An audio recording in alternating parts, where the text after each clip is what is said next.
Oh no, it says we're live. It says we're live. Hold on. I go to my Twitter thing now. I got to keep calm.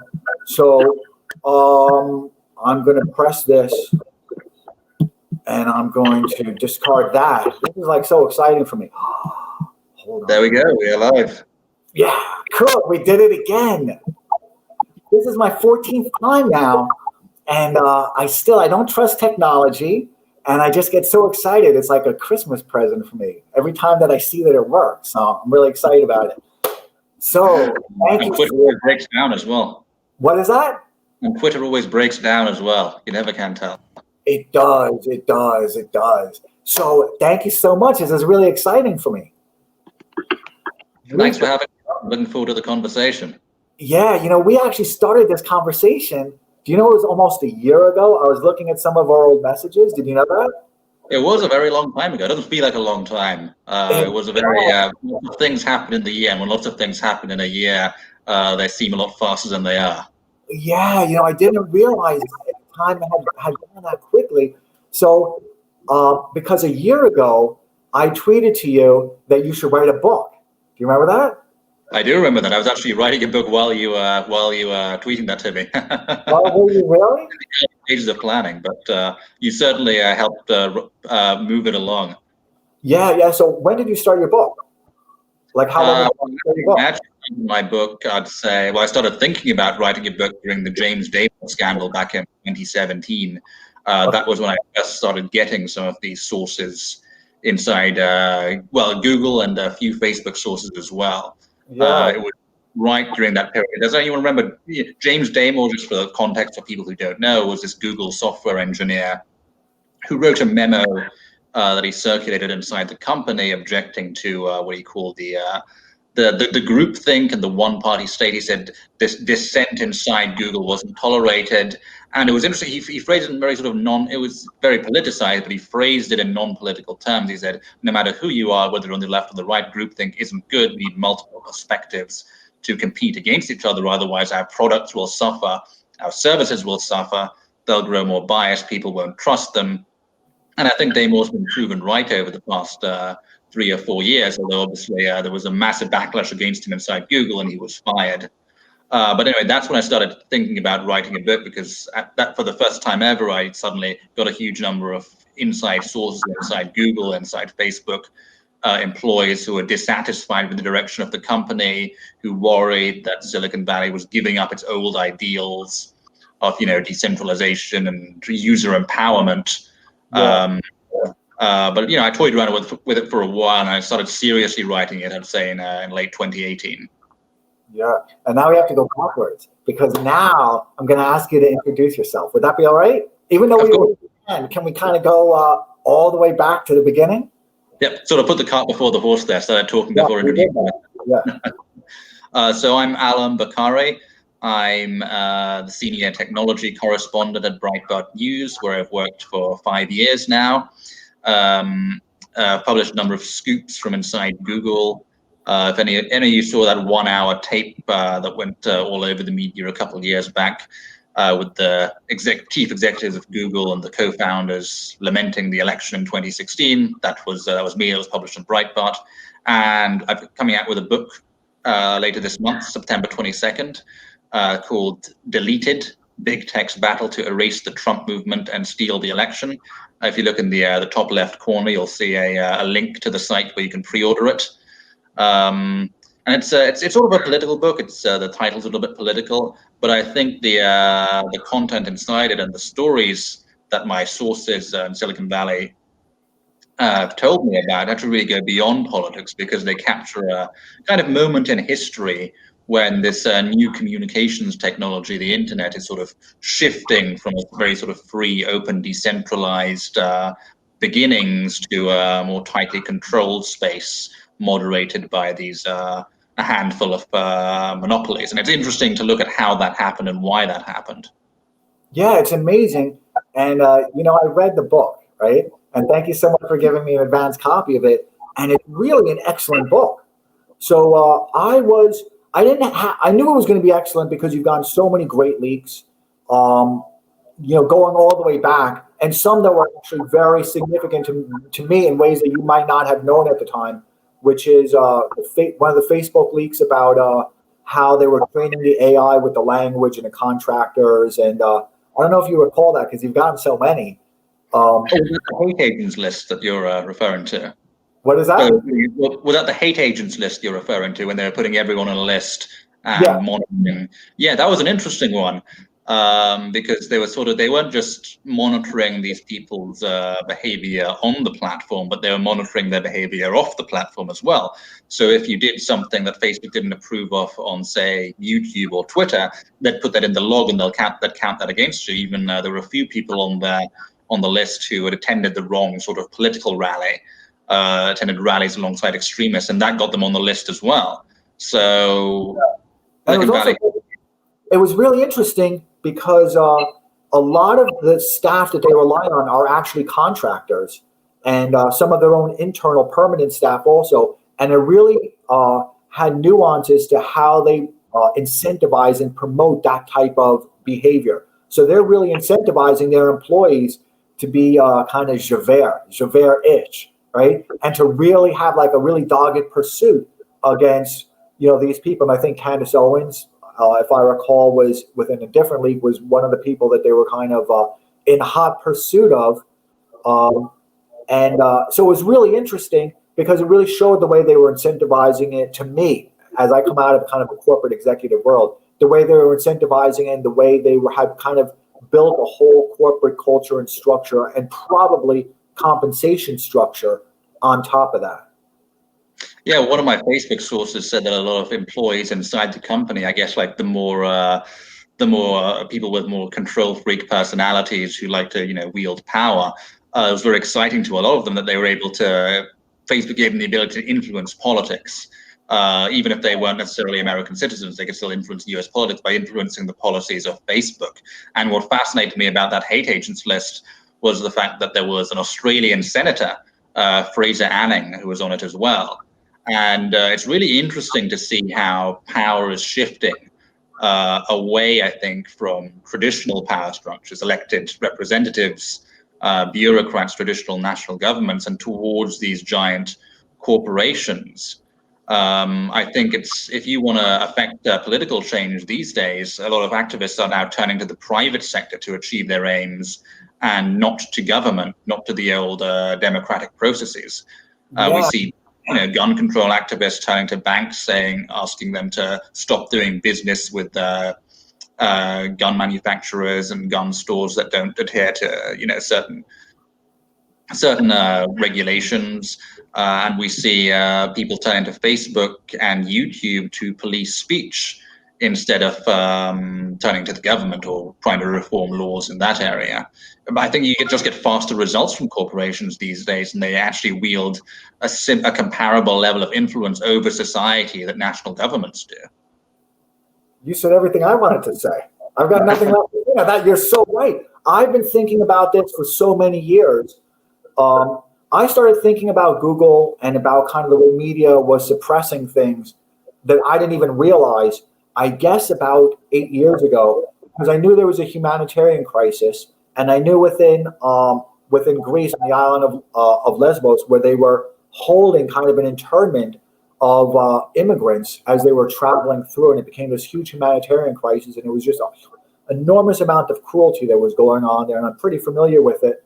And then when I would go on Google to try and get some kind of more authoritative type of links and sources so I could show my friends and say, this is an issue and we need to discuss it, it had all been sanitized. There was nothing but like really smiling, happy faces kind of like behind these huge steel fences. And meanwhile, I knew that all the gangs that, had been roaming from Syria and from other places where they were migrating from were now all kind of congested with rival gangs, and there was a lot of torment going on, and tormentors and the tormentees going on. And then when I went onto Google, there was no reference to it.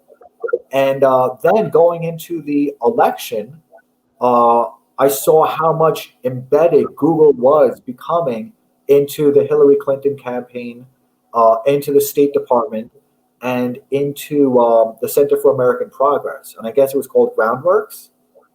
Groundwork. That was the thing that Eric Schmidt set up to assist the Clinton campaign, and he was actually spotted at the Clinton election night party wearing a staff badge. So he was very open about his loyalties.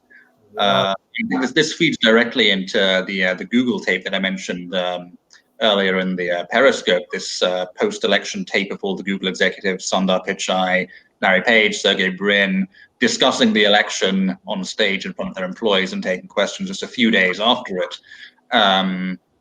And there's one moment which I found very fascinating, which is that when I think it was Sergey Brin who says, "Well, we have no idea what the Trump administration is going to do." I was just watching it, yeah. Right. I don't think they could have said the same thing about the Hillary Clinton win, because they had all those links. They had that guy, Eric Schmidt, deeply embedded in the campaign. They probably knew exactly what she was going to do. And I think that's probably why they were so alarmed by the Trump victory, because this was a guy they did not expect to win. They hadn't prepared for it, much like many other areas of elite society. They just were caught completely flat-footed and didn't know what to expect. I certainly think in the years since then, Google has sort of tried to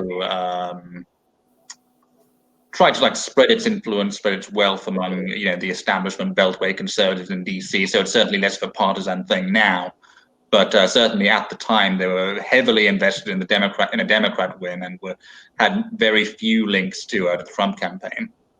Now, you feel that they're still very heavily invested in Trump losing, in a Democratic win. I think Google is still, yes, more than other companies. I think it's less true for Facebook and Twitter, although they're still very, they're very progressive cultures, those companies. So they're still, they tend to be censoring the right a lot more than the left, those companies. But Google in particular is extremely embedded with the Democrats. There was a brilliant investigation by The Intercept, I think it was back in either 2015 or 2016, showing just hundreds of employees moving between the Obama White House and the federal government and Google during the Obama presidency. So massive amounts of links there. And Eric Schmidt was given his job on the Pentagon Advisory Board by Ash Carter under Obama. He's been offered more positions by Cuomo in New York. What position was he offered by Cuomo? I can't remember exactly. It was some general sort of blue skies concept to reimagine New York after the COVID pandemic, and Eric Schmidt was invited to be a part of that. So there's certainly a sense, I think, inside Google that they're going to get a lot more contracts, a lot more influence with a Democrat administration than a Republican one. Well, you and I are definitely in so much alignment, which is one of the things I was so interested when we were DMing a year ago, and a little bit more than a year ago now. And then when we were speaking in the last few days, and a lot of time yesterday, right, in anticipation of this, yeah. And I felt for years that we were seeing kind of the corporate becoming the country. That we were seeing, for exactly the reasons you just said, we're seeing kind of the megacorps displacing political structures. The megacorps they have an architecture and a customer service that's much more responsive. They have much more of a frequency in their touch to kind of their constituents. The experience is just kind of a better experience, and politicians don't want to deal with their electorate anyway. They just want to cash some checks and get the quick vote and kind of move on. So it was interesting watching the megacorps really displace the political structures, where there's really just not much of a political structure that's going to be left remaining. Unless you're a Nancy Pelosi or a Mitch McConnell, everything else is kind of very vulnerable to being displaced, being decoupled from DC power elite, certainly. And it was very interesting because within so much of your leaks, it's really the mechanisms that they employ to do that. I mean, it's just remarkable. Yeah, the way I look at it, I think it's interesting to look at this historically, where you can sort of tell where power lies in a society based on where the lobbyists are going.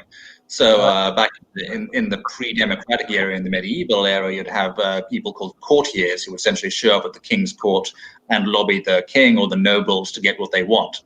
Then in the democratic era, that changes to lobbyists. And the word lobbyist comes from the lobby of parliament, which is where all these people would assemble to gain influence with the lawmakers. But now we're seeing people trying to curry favor with these Silicon Valley companies to get what they want, and you see media companies doing that, trying to get these big platforms to suppress their competition.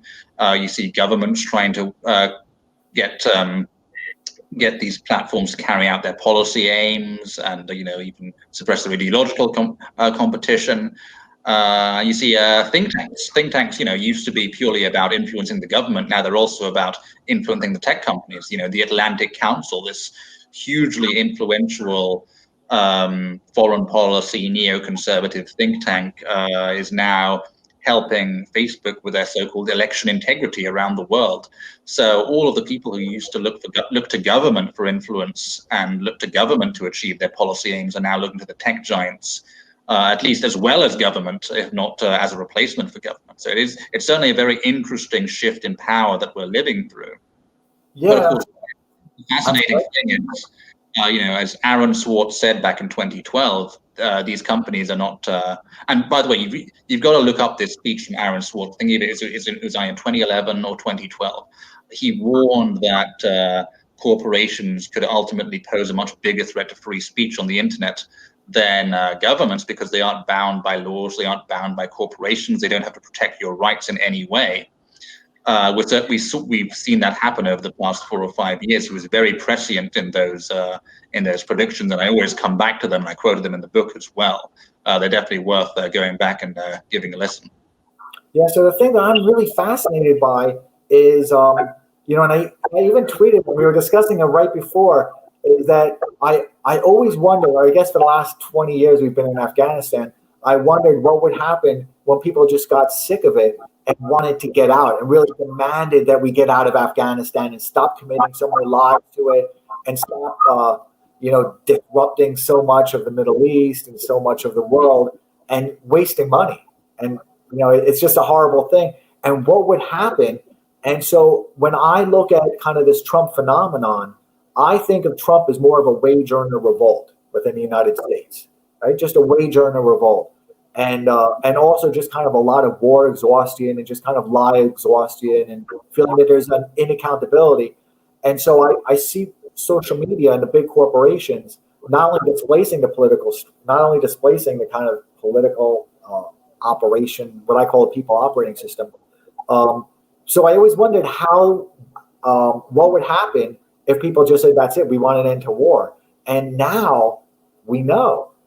Right? I mean, now we know. And as soon as Trump had announced that he wanted to pull troops out of Syria and then out of Afghanistan, all of a sudden, I'm a liberal, right? I'm a New York City liberal. All of a sudden, all my fellow New York City liberals everywhere around me were saying that we can't leave Afghanistan. They sounded like some, whatever, I guess. But they were like, we can't leave Afghanistan. And they gave me these really complex reasons we can't leave. These people had never heard of the Kurds. I'm like, they were telling me about like the particulars of the different lineages of the Kurds and why we can't leave now and different battles we've been engaged in. So it's just so interesting how much media has really corrupted also people's thinking about these issues and how influential it's been. Yeah, partisanship is interesting that way. I remember during the Obama administration, there were some very interesting polls. I have to go back and find the specific ones, but they showed how public opinion really dramatically shifted. But you go back to Bush and you see Republicans supporting, was it drone strikes or bombing campaigns in very, very high numbers, and Democrats being very opposed to them. Then during Obama, Obama obviously continues the interventions, continues the drone strikes. That the Republican support for that starts to go down, the Democrat support starts to come up, and at some point they actually pass, so that the Republicans become more anti-war. So there's certainly a partisan dynamic going on there. But interestingly, Obama did campaign on a platform of getting out of foreign wars and basically just escalated them, I think.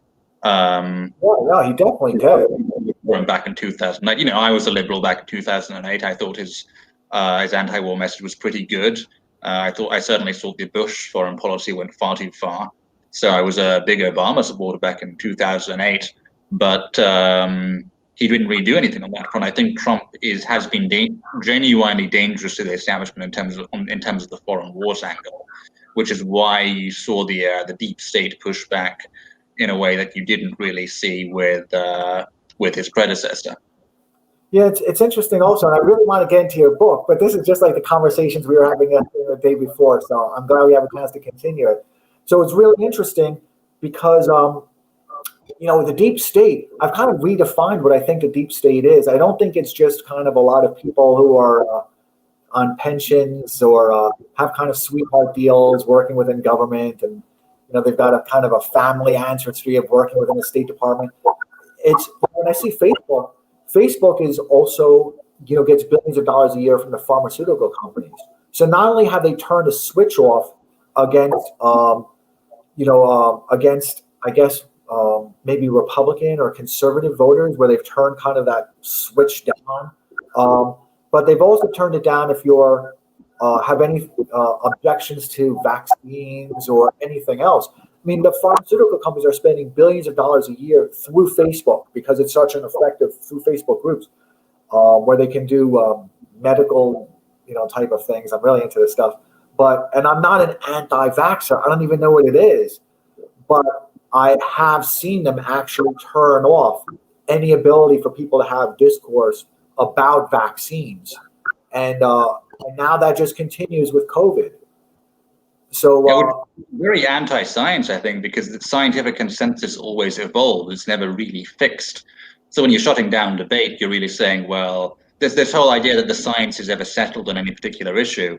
Obviously, there are consensuses that exist at any given point, but those consensuses always shift, and you need to have open discussion and criticism to allow the consensus to shift and be questioned. So for Facebook to come in and say, okay, no more discussion, this is how it is, pretty damaging to a scientific discussion, in my view. Yeah, and your Google leaks were really, really interesting. So I was watching the video again today because they were all doing like a group hug, I guess. Is that what they called it? A group hug? Yeah, there certainly was a group hug at one point during that video. When I talked to Google about the video, they said, well, this is just employees expressing their opinion about the election. But what I kept thinking about is, I'm from Britain, the BBC. The BBC is expected to be this impartial, neutral, doesn't take sides or shows both sides at least. And it doesn't always live up to that ideal. It's criticized, like a lot of state broadcasters are, for being too liberal. But, if the Director General of the BBC got up on stage after a new Prime Minister was elected before the entire company and said he was very offended by the election of the new Prime Minister, he would not have a job within a few months or so. That would be unacceptable. And the BBC is an institution that has far less influence over the flow of information than a Google or a Facebook. So for Sergey Brin to go up on stage and say an election offended him is a very ominous thing when you consider the fact that there's no law, there's no regulation, there's no transparency stopping Google from interfering with elections. It certainly has the technological capacity to do so. It has a vast amount of information on voters, on undecided voters, what they're interested in, what information might change their minds. Can target those undecided voters if they want to.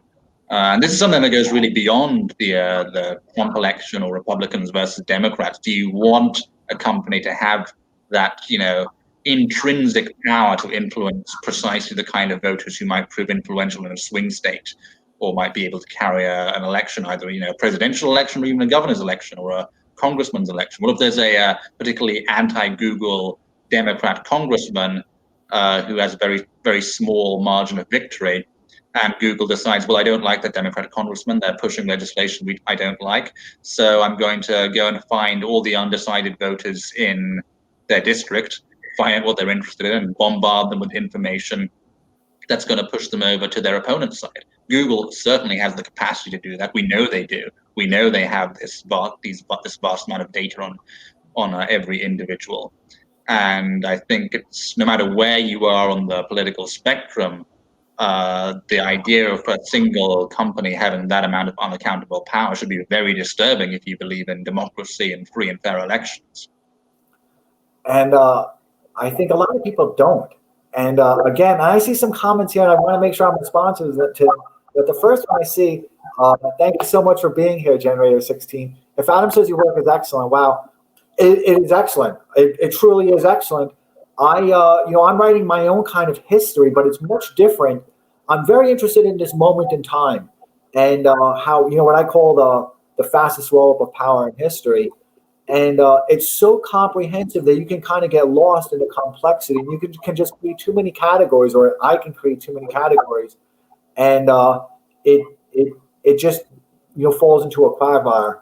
And fortunately, that's not where I am. And also, fortunately, I have your book because I really did need that to help me better understand kind of both the smear, how all the mechanisms that they've employed, because it really is really robust. So I guess before this, it's something I've noticed, but I haven't really been able to kind of articulate. I haven't had the language for it. So, we were discussing right before this kind of the smear of how legacy media has kind of become just its strength now is its ability to very loudly broadcast smears. Absolutely, that's how it regulates behavior. And I think in some senses, the internet has taken away the power of the legacy media. Certainly that was the case pre-2016 or pre-2015 even, that blogs and independent journalists and YouTubers were sort of displacing the mainstream media. You saw back, I'd say in the period 2014 to 2018 was sort of like the golden age of YouTube, when political YouTubers were sort of attracting audiences that rivaled cable news hosts, and certainly they rivaled them in size, also rivaled them in demographics. Their audience was much younger, therefore a greater long-term potential than the cable news hosts. But it also, the internet also empowered traditional media in a very important way by amplifying the smears of the mainstream media. So when the mainstream media decides it wants to character assassinate somebody, trying to think of an good example, take the Covington kids, right? And anything that that's written in the Washington Post or the New York Times, or even like smaller scale publications like BuzzFeed or Salon or the Huffington Post that have maybe not so great editorial standards, they're a lot more powerful than they used to be, because in the past, before the internet, you'd read a newspaper, then you'd throw it in the trash and it would get forgotten. There'd still be archives for historians to go back and see what was in the news on a particular day. But now it's going to be embedded into Google forever, and it's especially going to be embedded into Wikipedia, because what appears in Wikipedia is what appears in the mainstream media. If it doesn't appear in the mainstream media, it won't appear in Wikipedia, because those are the only sources that are accepted by Wikipedia editors as so-called reliable sources. And of course, Wikipedia, because of the nature of the site, very often appears at the top of Google searches. So this is what I call in the book, I call it the defamation engine. When a smear appears in the mainstream media, it'll then go to Wikipedia, and it'll then go to the top of Google search, and it'll be there forever. So that's an extraordinary new power that the mainstream media has that it didn't previously have.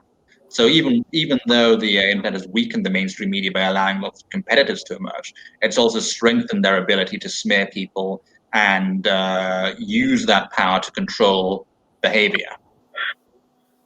Yeah, it's amazing because you can't, because I've done a lot of my own research on other type of things, and the smears I wouldn't even call them lies. I don't even have the right word for what it is. It's just there's such a disconnect between thinking and reality, and it's that interference that exists between the two, because all the links that they have from Wikipedia and from everything else all say the same thing. You have to do like a really extraordinary search to be able to do kind of forensics on a smear. Yeah, and the fascinating thing about Wikipedia is that all of its editors are completely anonymous. So you can't really do forensics because you don't know where all these citations and all these smears are coming from, who's pushing them.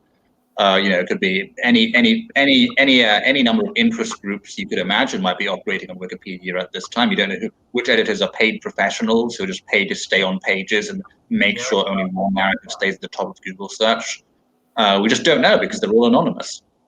Yeah. And Oh, I see someone in the chat says anyone can edit Wikipedia. Well, yes and no. I'll have to disagree with that a little bit. Wikipedia advertises that anyone can edit Wikipedia, but in reality, it's a very Byzantine bureaucracy. So ever since Wikipedia started, the rules have been just expanding and growing more and more complex because they're community-created rules. So people keep changing them and adding to them and adding new rules and so on and so forth. I the full length of the Wikipedia rulebook is something ridiculous. It would take maybe months to fully grasp. So what this does is it creates a situation where the original editors who were around at the beginning and saw those rules evolve over time have an enormous advantage over the newer editors. And also because they're an established clique now on Wikipedia, they sort of band together to keep new editors out. So yes, in theory, you can go on any Wikipedia page, create an account, make an edit, or even not create an account, just edit from an IP address. But the reality is those veteran editors who have mastered a sort of Byzantine network of rules and regulations, made friends with all the other long-term editors in the system, they're eventually going to win over. If they want to delete your edit, they'll be able to do that, and you won't be able to stop them. You can challenge them, but eventually they'll win out in Wikipedia's network of courts and decision-making processes. These sort of long-term bureaucrats, the Wikipedia deep state, you might call them, will eventually win. Oh, I like that. I'm going to call that. That's mine now. I really like that. Wikipedia deep state. Yeah, because there I can say it's definitely a deep state. And I don't go to Wikipedia at all. I try and avoid them because I know kind of what a moral hazard it is. But I remember the old days when I used to look at them. So I'm going to scroll around here and I just see some questions and I want to be responsive to them and see people saying hello. So one that just caught my eye and it was really funny. I used to read this so much 20 years ago. Was speaking of Wikipedia, it's like if Weekly World News was now acceptable as a source. Now you may not be familiar with Weekly World News, but what Party Through It USA said is actually really funny.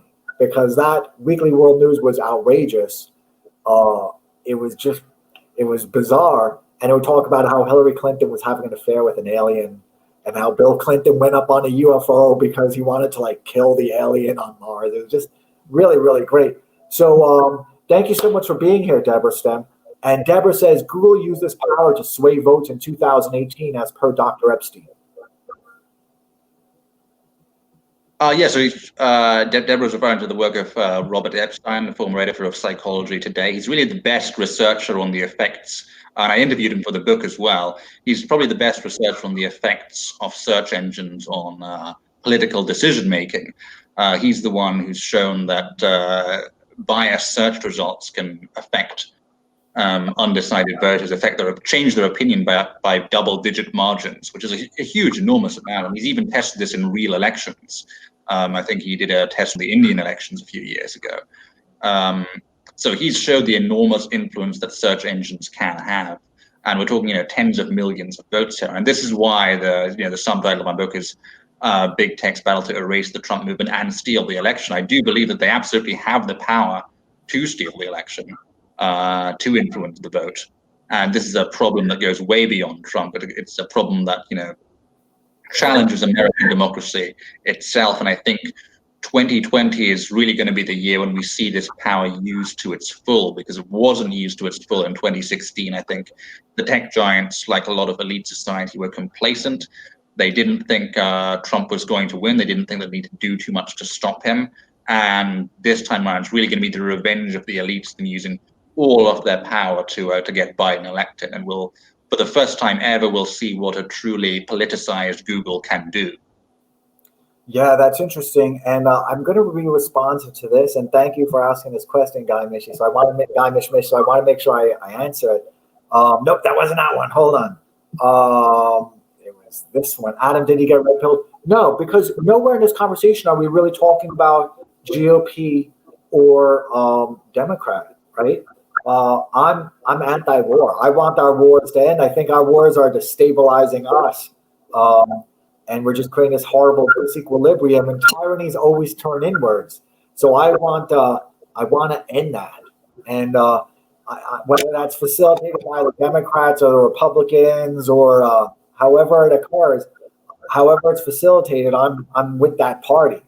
And so I definitely recognize the threat of our megacorps because I think that they're more unapproachable and unavailable than even our own political structure currently is. At least with our political structure, there's kind of a rule book, and there's something that's kind of commonly understood and that we commonly have faith in.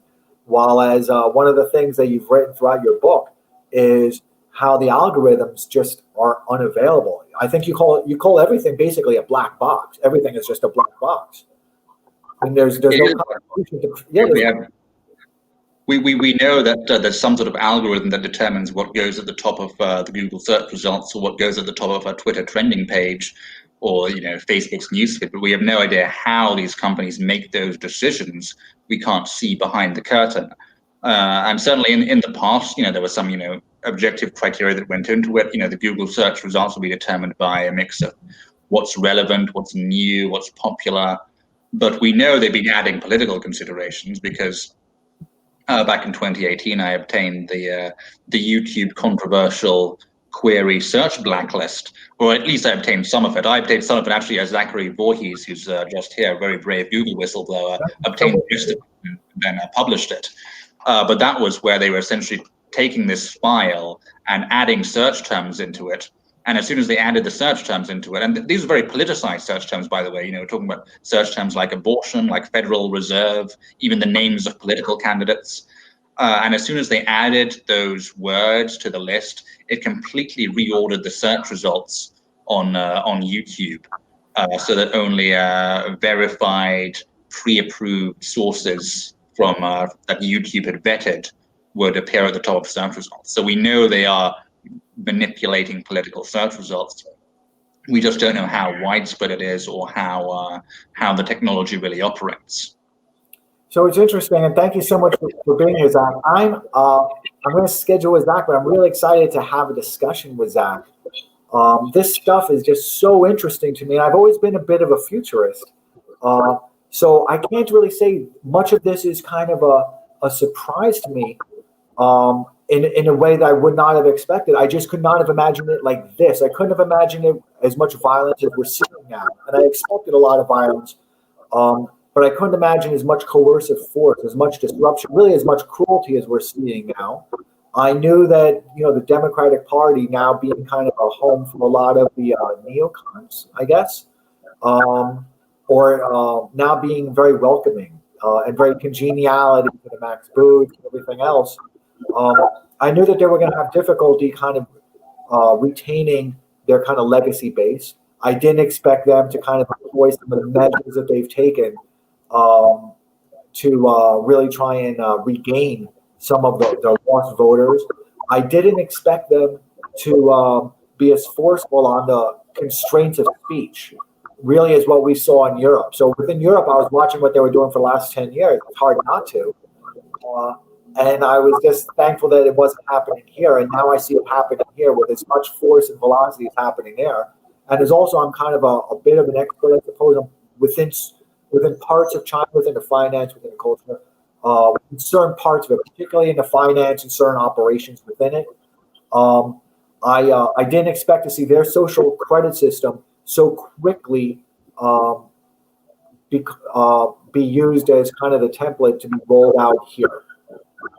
While it's there, they can just kind of lay the hammer down and say, this is the system that we have now. It's a social credit system. Get over it. This is the way things are. You have to go to a camp. Within America, they had to be much more sneaky. They've had to kind of deliver it into our system in a less overt way. But because it's not as overt, there's less. You don't see what the rules are. The rules are not explicit. While as in China, the rules are explicit. Don't say this, and you'll stay out of jail. In America, the rules aren't as well defined. There's no rules to the game. You're just kind of playing by their rules, and the house always wins. So I'm really looking forward to that conversation with Zach as well, because he's been a part of that unraveling of Google. Zach is one of the greatest Google whistleblowers, in my opinion. He released so much great information from inside the company, and it was a very courageous thing to do. So thank you to Zach for that. Yeah, I know. And why do you think that we're not seeing, and this is both to both of you actually, why do you think it is that we're not seeing more? Is it just kind of a professional career insecurity? Or are we just seeing this endless kind of a loop, just this endless self-referential loop? Well, I think Google got a lot more careful about leaks after 2017, 2018, and sort of early 2019 when all of those big leaks were released, because it was sort of a victim of its own very open internal culture, which in which employees from all parts of the company were allowed to basically discuss almost anything. You could search for anything inside the company. It's sort of like the company culture of Google is like the opposite of Apple. Apple is, and notice you don't see many leaks from Apple. In Apple, everything's very compartmentalized.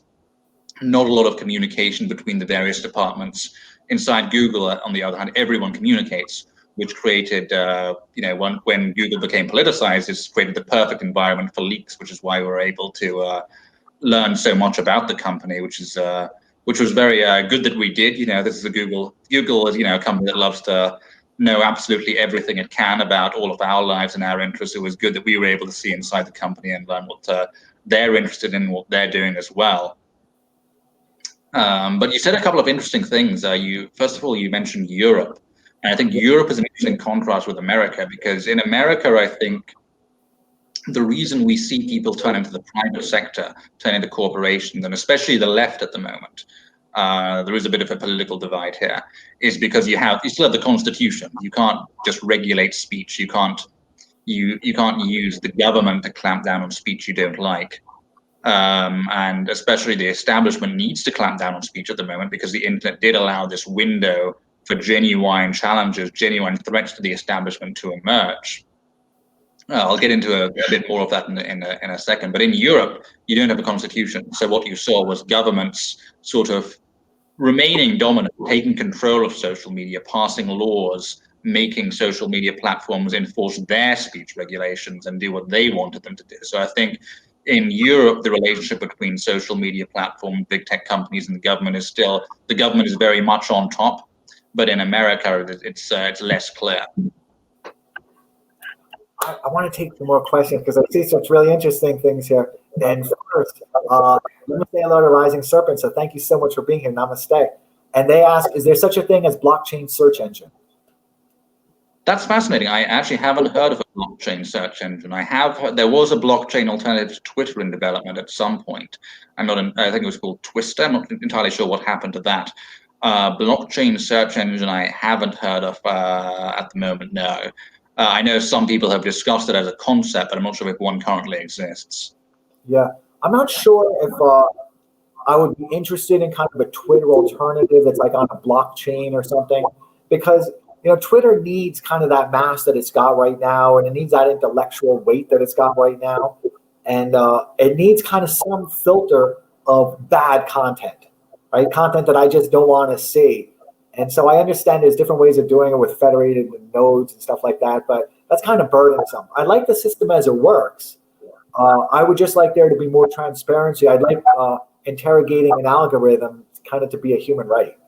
I think you can arrive at a happy medium, and I think I was actually on a press conference call with a debate between a guy at the NTIA, which is doing this Section 230 petition before the FCC, and another law professor who I think is Google funded and disagrees with any and all Section 230 reform. And the NTIA guy agreed with that with something that I've championed for a long time, which is that the end game, if you do believe in maximizing user choice on these platforms, is to, you can have all the current content filters that they have. You can have, the fake news as a category, hate speech as a category, all these filters, but you just have to make them opt-in. You just have to have buttons that users can conveniently switch on and off. And then you can still have a very convenient system where, you're not making the decisions about what to filter. Someone does that for you. Someone curates for you, but you decide whether you switch the filter on and off or not. And Google has done this for a long time with the safe search button. That's what you press if you want to filter out obscene results. That's worked very well for a very long period of time. They could very easily do the same thing for hate speech or for fake news. They just don't want to, because I think They want to retain that control over the flow of information. And I think political elites also want them to retain that control, because just to go back what I was saying earlier, there was this window, I think, and I think it was probably between, say, 2010 and 2016, when the internet really did disrupt the old gatekeepers of information and allowed the space for these populist movements to emerge that genuinely were threatening to different parts of the establishment, whether it's the deregulation, free market establishment. I think the rise of the Corbyn movement and the Sanders movement, not necessarily Sanders himself. I know you have some objections there. That was genuinely threatening to the free market establishment, and also the foreign policy establishment. This was Trump. This was Brexit. The whole international globalist order. The internet did create that window for populists. Where was I going with this? And yeah, so I think that's why you don't have these sort of these filter buttons, because even though they'd be very easy to implement, even though Google already has a version of them in the form of safe search, they simply would take power away from elites and give it back to users. And I think elites don't want to do that. Yeah, it would certainly disrupt the those feedback loops. Right? And just clearly, they don't want to allow people to restore their own kind of mind state and equilibrium. So they've got to keep you, continually off balance and taking up as much real estate in your mind as they can. So I suppose allowing people to kind of subtract all those type of things would give people a vacation, a mental vacation, and they certainly don't want that to happen. So then, how do we fix Wikipedia? This is an interesting question. I think there was someone earlier in the chat who compared Wikipedia to, what was it, World News Daily, or one of those. I actually think it's worse, because a traditional publisher like World Daily News, you can still sue them for defamation, right? If they publish something that's a complete smear that really damages a reputation, you can take them to court and sue them. Whereas Wikipedia, I think, is by far the most, and just to make the obvious comparison, Wikipedia is meant to be a decentralized version of Encyclopedia Britannica. You can still sue Encyclopedia Britannica. They're not protected by any law that gives them a liability shield like every tech company has. It's absurd to me that Wikipedia, easily the most powerful publisher in the world, the publisher that appears at the top of nearly every Google search result, cannot be sued for defamation. That's crazy. It's not a platform, it's a publisher. And when you have that much power over people's reputations, you need to be able to hold them accountable. So why is the Encyclopedia Britannica allowed to be sued for defamation, whereas Wikipedia isn't? That's the state of the law right now. So I think to fix Wikipedia, you need to impose that level of traditional legal accountability on them, so they can't simply publish whatever they want about people, no matter how damaging it is to people's reputations. Now, earlier, we were discussing Carol Davidson. I think we were discussing her yesterday. We were discussing it for quite some time. So can we go back to Carol Davidson and continue with that? And I think you mentioned some other individuals who made similar points. So Carol Davidson was a very senior member of Obama's campaign team in 2012. She worked directly with Facebook and on their social media campaigns. And way before Trump, she was, after she left the Obama campaign, she was giving these lectures that were on YouTube. You can still go and find them, about how dangerous it was that Facebook allowed the Obama campaign access to the entire social graph. And what the social graph essentially is, you have, let's say you have one person who gives permission to the Obama campaign to, send out messages and collect their data. Back in 2012, what that meant was, if one person did that, the Obama campaign got access to all of their friends' data as well. And this is what Cambridge Analytica was accused of doing. But the Obama campaign in 2012 essentially did it on a much larger scale and with the explicit approval of Facebook. Carol Davidson said that people from Facebook even came to the Obama campaign HQ after election night in 2012 and said they allowed the Obama campaign to do things that they wouldn't have allowed other people to do because they were on the quote unquote same team. So this has been going on for a very long time. And I think Mika Sifri and Zeynep, and we were discussing them as well, because in 2012, I was also observing that, and they were doing a lot of commentary on it, how instructive Facebook was into making that, using the version 1.0, which was since deprecated right afterwards, but how instructive they were. And I was walking you through it yesterday in making it just a very seamless experience for that Facebook user. You would click on, you would see which other of your friends are also engaged with the Obama campaign. And as soon as you clicked it, you gave them all your friends' names, and then it radiated outwards. And it was just a very easy sign up experience. So I am now seeing the same thing on Facebook. I never go on Facebook. I actually saw the same thing recently. I think it was today. I was on Facebook, maybe yesterday, and it seemed to me that they were kind of replicating that same type of user experience, except here was a little bit more implicit. They were like, have you registered to vote yet? Have you done this? And I then went to the Facebook integrity political team, the bipartisan, whatever it is on Facebook that kind of regulates this, I suppose. It's called the bipartisan integrity thing. And I was very curious about who the scholarship was behind it and who were the people that were involved with it. And one of them is on Kamala Harris's team, I guess. I think that's the head of the thing, or the head research person is on Kamala Harris's team. So I see a difference. So after version 1.0, that graph was deprecated, it was still very destructive. And I met with the Cambridge Analytica team. So on a venture capital note, I met with them. I was so unimpressed with them. I didn't know the Trump campaign was using them. It showed a little bit of sloppiness, perhaps even that they engaged with Cambridge Analytica, because their stuff is horrible. So they definitely got a good rep. They got a good rep, and they were horrible. They were just a horrible shot. So Ron Coleman is here. Ron Coleman, first, and thank you so much, Ron, for being here. It's very thoughtful. First, he says, great point about Wikipedia. And prior to that, he says, Ron Coleman says, so this is a paradox. Filtering would empower independent users and voicers and not the opposite. So I think opt-in filters would. We already have filtering. Obviously, we have, top-down censorship of hate speech, top-down censorship of so-called misinformation. My sort of end game, really, well, not an end game, but a vast improvement on the current system would be to simply make all those filters opt-in with a little button similar to Google's Safe Search. You'd obviously still have a lot of conflict and arguments over who gets categorized as, hateful or spreading misinformation, and who gets placed behind those filters. But it would be a huge improvement simply to make those opt-in for users rather than have them imposed on everyone by the platforms. And then here, and thank you very much for that. And here, Deborah Stemmen, thank you so much for being here, Deborah, says there is no incentive for the political class to hold any tech platform accountable in any way. That's absolutely right. Well, I think if you with an inactive grassroots, that's certainly the case. The only thing I've seen Republican politicians respond to in this area is pressure from the grassroots. Republicans were not responding to the censorship issue or taking it seriously until the grassroots made them take it seriously.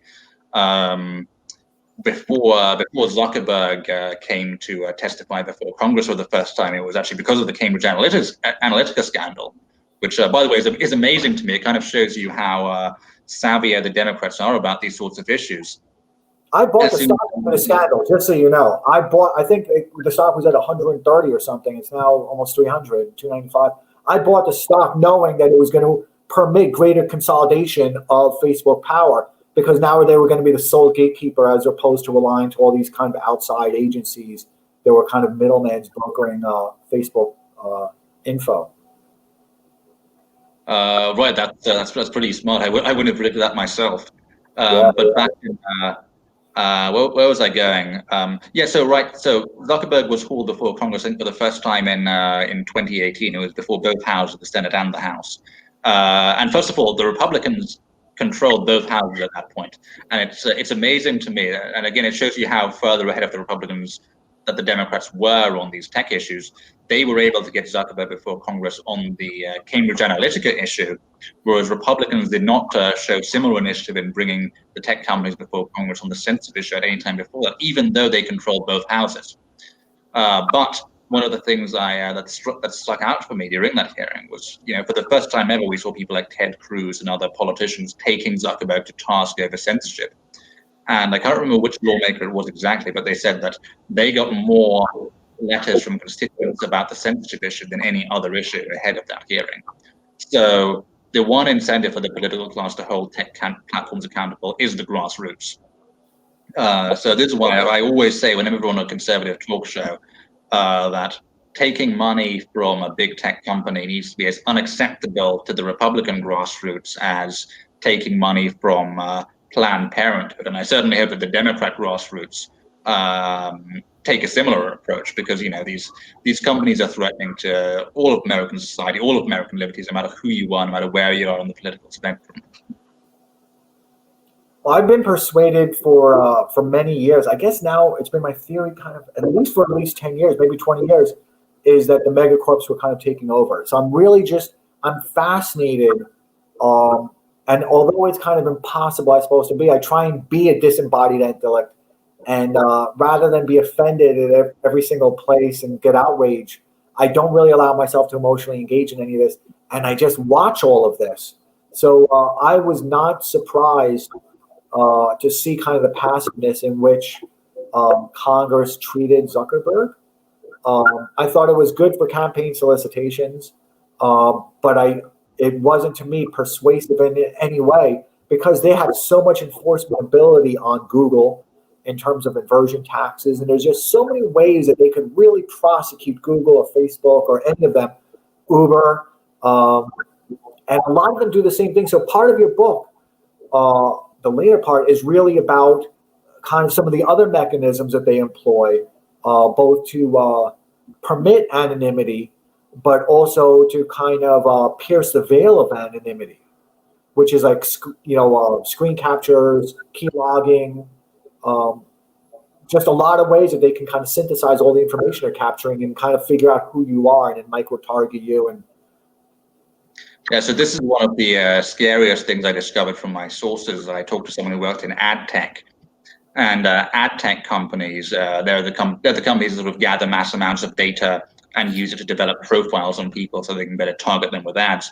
They have a huge incentive to unmask anonymous commenters or people who use pseudonyms on the internet and then match those posts to their real identities. Because the more they can do that, the more they can find out about those people, the more they can target them with ads. So what this means essentially is that if you're the type of person who goes on anonymous comment sections, whether that's YouTube or websites, go on Reddit or even 4chan or places like that, don't assume that whatever you post is going to be either anonymous or transient, because it's entirely likely that even a post that disappears in a few days will, before it disappears, be scraped by one of these ad tech companies, put in their database, and then run through their systems to match your writing style to say your Facebook post under your real name. And by the way, the technology to do that, to match writing styles to identify people, absolutely exists. In fact, J.K. Rowling, when she tried to write under a pen name for a while, when she branched out beyond Harry Potter to write sort of adult thrillers, when people suspect that the pen name was actually J.K. Rowling, what they did was they sent one of these books to a computer scientist. I can't remember the exact university, but he essentially just ran it through a program, and it identified the pseudonymous writer as J.K. Rowling within 30 minutes. Yeah. So the technology to unmask you if you write anonymous posts on the internet absolutely exists. There is a bit of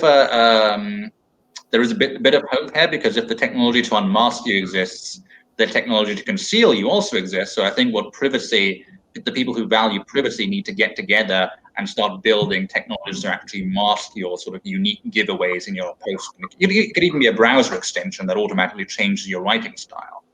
But certainly at the moment, you wouldn't count on any existing pseudonym or anonymous service to be truly anonymous. And then the flip side of that is they can kind of break up netroots movements. Like, they've clearly done a very good job of dismantling the Trump netroots movement.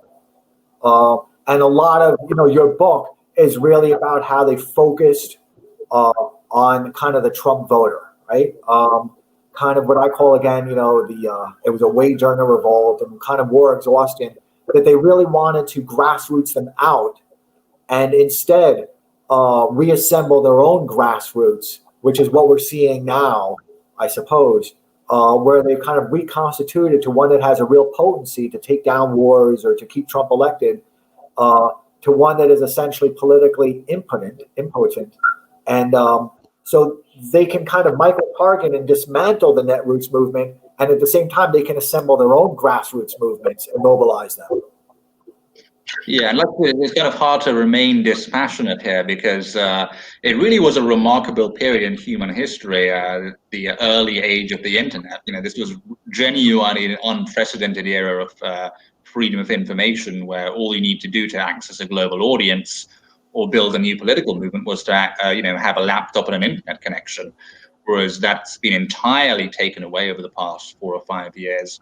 If you want to build a political movement today or build a following, you need the implicit approval of these tech platforms. You can't get on their bad side or the bad side of their algorithms. So the way the mechanisms work, the way the mechanism of censorship works, is that these companies will decide there's a certain type of person they don't want on their platform. They're gonna look for the way those types of people talk, the kind of words they use, the kind of references they use, the kind of sites they link to, and they're going to use that to build a model of a user. And then they're going to train their algorithms to look for people who are similar to that model, and the algorithm will then either ban them or more likely just covertly suppress them, make sure their posts don't go viral, that they don't get seen, that they aren't able to form those connections and those organic movements. Or they can amplify them and create this kind of homophily where now your network is just growing by like-minded. And I think in the prologue, I guess the beginning part where you're talking about Reddit and or actually I suppose it was the Trump people from Reddit, the Donald or something. That was really, I was not expecting it to be that interesting in terms of the Donald part, because I'd only been there once or twice. So I didn't really know what that experience was and what that was like.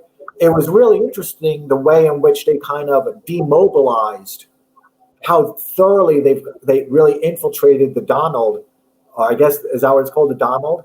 And then how they essentially got them banned because of the number of upvotes or something. Ultimately, they said that there was too many upvotes or they accuse them of what they call on Reddit brigading, which is when people from one part of Reddit, one community, go and brigade another community and upvote and downvote content, essentially penalizing certain communities for being too effective. And of course, some communities that are liked by the administrators are allowed to get away with it, whereas others, like the Donald, are not. And that's a perfect example of a huge grassroots community that was extremely influential and powerful in spreading memes and spreading messages in 2016, just completely erased before the next election. Yeah, and memes. But actually, the more insidious thing is less high-profile bans like that are out in the open. You kind of see the bans, but more what I was saying earlier. They're sort of covert models they're building on people, on the type of users that they don't like, that then covertly censor everyone at the same time. Because the thing about an algorithm is that it'll scan everyone's posts. It'll leave no one out. So if you're in any way similar to the types of users that they don't like, the algorithm will pick that up and it'll suppress you. I'm really worried about what happens when all of our cars are powered by those same algorithms. It's going to, what happens then? I mean, they could kill you if they wanted to. They can just drive you right off a cliff. They can frame you for a murder if they wanted to, and make it seem like you ran a person over. There's so much that they can do, and it's a bit of my science fiction thinking, but there's a lot that they can do, and it's very interesting to me, right? Yeah. It'll make Epstein situations a lot easier. What is that? It'll make Epstein situations a lot easier. Oh yeah, definitely. Especially when he's got an algorithm in his bone and they can just automate his hiatal bone to like break itself. That'll be really interesting. So how can Facebook, and thank you again, Rising Serpent, for being here. Namaste. How can Facebook talk about banning campaign ads while playing a central role in election campaigns? Well, it can't. And this is the key. I'm not sure how to describe it. This is it's a very interesting thing that they're pulling off here, because the whole media has been focused on over the past 4 years on Facebook allowing misinformation and so-called election interference to happen on its platform. But the greatest potential for election interference comes from the companies themselves, not from Russians or from fake news sites or from hyper-partisanship or any of these things. The companies themselves, and there's no law, no regulation, no oversight preventing them from using that power at the moment. We just have to trust their good faith, which they haven't really demonstrated over the past 4 years. So, in my view, they actually can't really talk about that at all, but they do nonetheless. It is amazing. So because I wanted to allot for an hour, running a little bit over, so I'm going to give you kind of like a lightning round. I've been really selfish because I've been talking a lot about, if we were just having coffee, these are the things we talk about. So thank you everybody for permitting me at times to ask a question that was a bit off. So Valis Watson, and thank you so much for being here. The only thing to be done with Wikipedia is to educate people as to its real purpose. Is that a solution? Is that something It certainly helps. I mean, I think most high school teachers today will still tell their students, do not cite Wikipedia, it's not reliable. And that's absolutely correct. And that couldn't be more correct with regards to political controversies. So yeah, just tell people it's unreliable because it is. That's interesting. I never use Wikipedia. I think I've seen the site maybe 100 times in my life, maybe more, but it seems to me that I can recall maybe not that much. I'm very anti-Wikipedia. I've always been it since I bumped into their founder at a couple of political fundraisers. I was a bit shocked to see that and some other things. Leslie Shea, very wise to be a dispassionate observer. Yeah, it keeps me young. It really does. So thank you. It does. It really does. And I'm just going to skip through because I'm not quite sure what they are yet. Generator 16. Haven't the Megacorps always owned the U.S.? How else do we understand the Gulf of Tonkin or World War I? Do you have a response for that, Alan? Because that's a... Well, there's certainly something interesting about the structure of the U.S. with its constitution and its separation of powers. It deliberately makes political change kind of slower than it is in other countries. Say, in parliamentary systems where you have the unitary legislative and executive, you can have change a lot faster. So I think people in the US tend to turn to the private sector because they can't get change quickly enough from the government. So that's both a strength and a failing of the system, depending on how you look at it. And I would say that they've always been fused. Megacorps have always been fused to the government. Our system was designed, particularly over the last 100 years, so that the Megacorps, because they had the largest number of employees on their payroll, it was just much easier to capture taxes from them because of the payroll frequency biweekly or weekly, whenever it was done. So there was also a convenience and an efficiency to being able to capture taxes that way. There was just such a tether between the two. And now that we've seen Obamacare or ACA, we've seen kind of a decoupling and untethering between the employee and the corporation they work for. I think that has changed, and I think it's really unburdened both the balance sheets of the Megacorps and politically the need to keep up a facade that they had to do before. So I think that there's always been a fusion throughout history. I suppose there's been a fusion, but I think now we're seeing the Megacorps under kind of the cloak of resistance really displace our. And by the way, just to go back, Generator 16 mentions Gulf of Tonkin or World War I. I actually go a step before that, the Spanish-American War, because there's I make the comparison between the rise of social media platforms and the rise of mass literacy and the mass print media at the end of the 19th century. And one of William Randolph Hearst's famous quotes was, you furnish the pictures and I'll furnish the war. The war party has always had a really huge vested interest in maintaining control over the flow of information. I think that's why the deep state, which really goes beyond left and right, has been really threatened by the internet. Yeah, your book is really good. It really is. I want to emphasize that, and not in a sales type of persuasion way. It really is a good book. So for a lot of the times that I read Trump, which really isn't that much throughout the book, actually, you're really talking about kind of the operating system of these tech companies and giving it a lot of historical reference, as well as you discuss a lot of the leaks that you've gone through. So a lot of times when I see Trump's name, I just think of anti-war. I just think that they're kind of ending any type of opportunity for sustained resistance to the ending of war. So Nate Snyder, and thank you so much for being here, Nate, asks, how do deepfakes fit into our future for social media? The potential for instability is huge. Well, I think there's actually a positive element to deepfakes, which I hadn't considered until recently, which is I was talking with one of my contacts. He's an investor, and he's very bullish on the pseudonymous economy. He believes that eventually we will get anonymity back. That technology to make ourselves anonymous will, start to proliferate again. And actually, deepfakes are one of the ways in which we'll be able to remain anonymous, because he predicts that in the future we'll essentially have these online personas that we'll be able to even have Zoom calls or Periscope calls like this with completely different identities and different faces, different voices even. You wouldn't know who we are. And I think that's actually, you can say there's a potential for instability there, but there's also potential to get around the kind of cancel culture. Yeah. It's very dangerous that we're losing anonymity at the same time that cancel culture is growing so strong.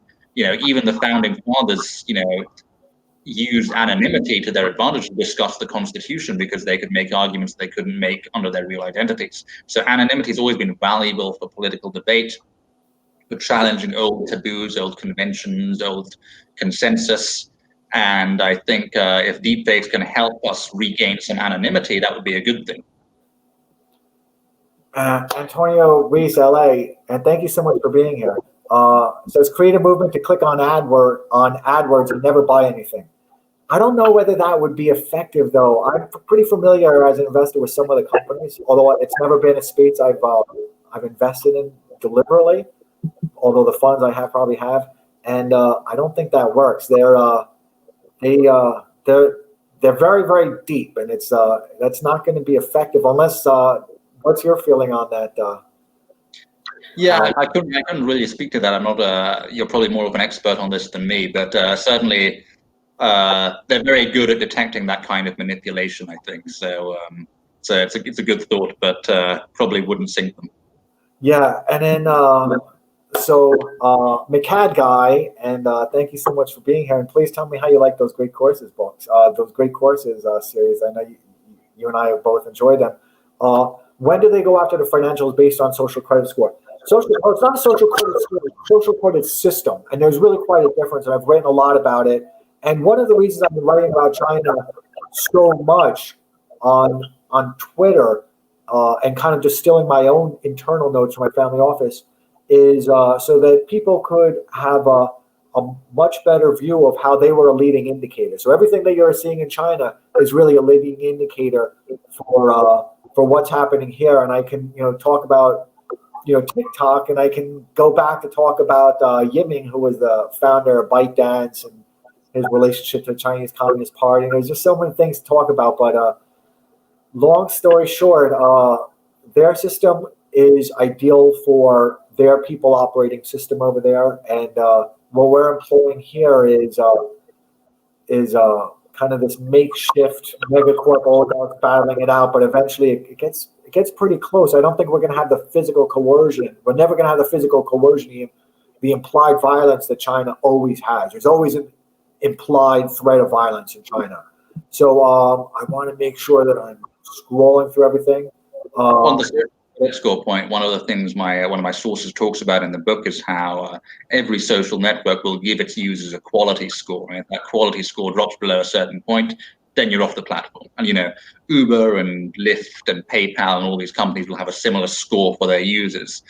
And originally that score was just to sort out spam bots and people who post malware links from regular users. But now, of course, is they're bringing in considerations of hate speech and all these other political considerations as well. So I think Silicon Valley absolutely does have a social credit system. It's just decentralized. And it's going to get really interesting when these companies start sharing their scores on their users, because then it becomes very difficult to escape. Well, we have a different people operating system here. It's really not ideal for, to have this conversation now, but we just have a much different people operating system. There's the Chinese Communist Party kind of takes over the businesses. The businesses just become this kind of facade after a while. And while as within hours, the businesses take over the government apparatus. So these are actually very, very big differences. They have what I think Julian Assange called, we have a fiscalized system. I think he once described our own system as, which is I've heard before, and I think it's really accurate. They have a much more political type of system where... Yeah, it's like financial penalties and damaging your reputation in business versus throwing you in jail, right? Yeah. That's one of the big differences. And they only have one political party. So when there's volatility in it and you have turnover, you have real turnover. You have dynasties and really, whole families that turn over. It's a real turnover of power. While in here, you can just vote for the other party. So, although I will say it's an interesting question whether the penalties imposed by a state are more severe than the penalties that can be imposed by a corporation. I know that Count Dankula, he's this comedy YouTuber who was put on trial in the UK for hate speech. He was fined, I think, £800 by a Scottish court. But then a year or so later, YouTube totally demonetized his account. And the demonetization of the YouTube account was a much bigger blow to him, I think, than the £800 fine. Yeah, it's still different. You don't get tortured. Your family doesn't get sent somewhere to the Rust Belt and disappear. I mean, there really is a difference. China is not America over there, but just a little bit different. I mean, it really is just structurally different. And I want to thank you again. We went overtime. It's an hour and 16. I had such a good time. I really enjoyed your book so much. Well, thank you, Adam. Thank you for inviting me. It was a great conversation. And thanks to everyone for stopping by as well for their great questions. And then so Deborah asked, what's the name of the book? And that's, right before this, I spent so much time creating some banners for it. So I'm going to make sure they go up right now. So in closing, first we'll see. And I spelled Allum your name wrong. I'm so sorry. I could change that on the fly. But let me see if I can actually change that on the fly. I think I can. So Allum, I apologize for spelling your name wrong there. Now there you go. So I got an advanced copy of your book. And because I'm an extreme salesperson, and that part of my Twitter bio is so me. It would be the first thing I'd put there. Is I try not to.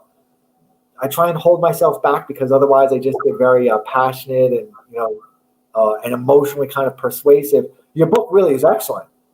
Your book genuinely is excellent. I really was just so pleased with it.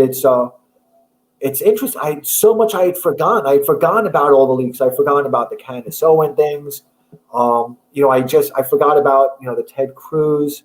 I forgot about that whole festival that Google did when the day after or the week after the Trump won. It was kind of a morning festival.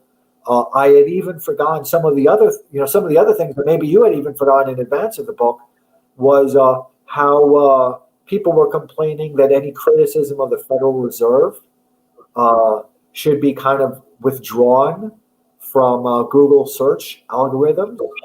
Keep up the YouTube search result, and that's what it was. And it was Chris Hayes doing that. Yeah, that was exactly right. I had completely forgotten about that. And it just shows you that they don't want people complaining about fiscal policy. They don't. They just do not want dissenters. So there was so much that I had forgotten that just really documented so much of this history of social media since Trump's election. And as I've said before, I think you're really the best and really perhaps the only person who's chronicling social media and social media's kind of perniciousness. Just it's how it's creeping along and just removing dissenters and just changing it out. You've done such a good job of it. And the leaks have been so fantastic. So again, thank you for for contributing to the history that I'm writing because it's so helpful, and to the history that the world is experiencing. Your book really does such a great job of that. So thank you again. Well, thank you, Adam. It was great to be on. It's a wonderful discussion, and thanks to everyone who stopped by. Yeah. Thank you so much. And Sierra Foothills, Galen, thank you so much for being here. says she's ordering the book. Genuinely, I'm very interested in. So please do order the book. I think it comes out in a week and a half. Isn't that right? September 22nd. September 22nd. Yes, you can pre-order it now on Barnes and Noble or Amazon. Yeah, and the cat guy also said the same thing. And my last recommendation to that we shared was Machiavelli, and it was the great courses, Machiavelli in context.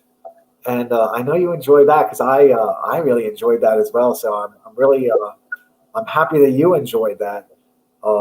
And Rising Serpent, thank you. This has been very instructive. I look forward to reading your book.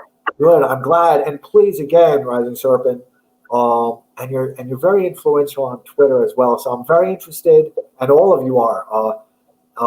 And I'm very interested in everybody's comments on the book. It's such a fascinating subject, and nobody's chronicled it. The people that I would have relied on chronicling this, such as Zainab and such as Mika and some of the other kind of scholarly and the academics who have been going through this for 15 years, none of them have. There's been no Brookings analyst. There's been no analyst really expending any amount of energy being honest and just kind of looking at what's occurring and reporting it accurately. So I'm very interested in what everybody says about the book, and I'm always happy to discuss it online. So Allum, that goes for you as well. You're the author, and I definitely want to discuss the book online with you. And hopefully everybody will have a chance to read it. And also, please, as you read it, please do include me and tweet it out, because I'm very interested in your takes on it. This is the fastest rollable power in history, and I'm just so appreciative, Allum, that your contribution to this recording of history has just been so fantastic and really well written. So thanks. I'm looking forward to your historical takes on this as well. The roll-up certainly seemed like a great way of describing what we're living through at the moment. You were really helpful. You've been really helpful to this. And just so everybody knows, Allum is now the 5th person who's seen my log, who's seen my timeline. Pretty impressive, eh, Allum? What do you think? Very impressive, yeah. It's a new way of doing history. Yeah. So yours, I mean, I'm going to synthesize as much of what you wrote into this, because it's just great. I mean, it's just amazing what you've read and how much it just shows you in the last 5 years. Really, they've had just this green light to just roll up everything under the cover of being resistance and anti-Trump, and it's just given them complete permission to go about some kind of bad things. I think we'll see how they play out. But again, Sierra Foothills Gal says book release date is September 22nd. That's correct. And McCad Guy again says thank you very much, and he purchased the book, so that's great. And I think we covered so much, and this was like the dinner that we had to have kind of in COVID times remotely. So thank you so much. Thanks, Adam. Yeah, again, and thank you so much. Everybody have a wonderful night, and thank you for joining us. Bye-bye.